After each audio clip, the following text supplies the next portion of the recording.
कोई जुर्म चाहे कितना ही घिनौना और खौफनाक क्यों ना हो, ज़रूरी नहीं कि वो टेररिज्म के ज़ुमरे में आता हो। लेकिन अगर हम टेररिज्म की डेफिनेशन देखें under the anti terrorism act, तो वो इतनी ब्रॉड है कि उसके अंदर किसी भी जुर्म को एज टेररिज्म क्लासिफाई किया जा सकता है। And that is why we will see this phenomena in many cases के पुलिस ऑफिशियल्स अपनी मर्जी से कई केसेस में दहशतगर्दी की दफात ऐड कर देते हैं।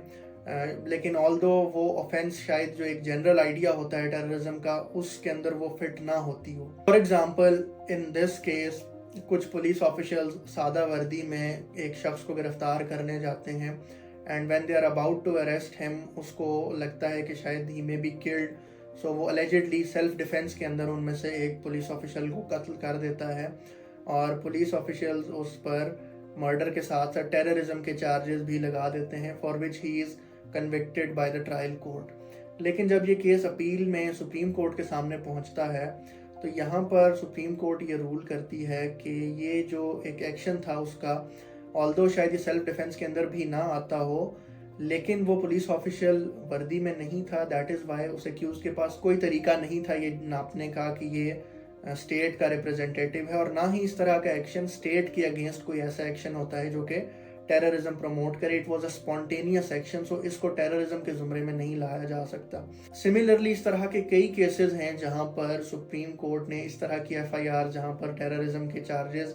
लगाए गए थे, उन चार्जेस को डिलीट किया है in appeals. And specifically in this case supreme court ने पार्लियामेंट को ये सजेशन दी to revamp the definition given in this act to bring it to the international standard। और साथ ही साथ इन केसेस के अंदर हमें ये क्राइटेरिया भी पता चलता है कि कोई भी एक्शन वो टेररिज्म के जुमरे में तब फॉल करेगा जब उसके पीछे का पर्पस और ऑब्जेक्ट वाकई ही टेररिज्म का हो, और वो स्टेट या ओवरऑल सोसाइटी को थ्रेटन करने के लिए हो। और अगर उसके पीछे का पर्पस और ऑब्जेक्ट वो टेररिज्म नहीं है, तो वो एक्शन इटसेल्फ चाहे कितना ही घिनौना, ब्रूटल या हीनियस हो, उसको टेररिज्म के अंदर नहीं लाया जाएगा, and that accused will be dealt under the normal provisions of the Pakistan Penal Code।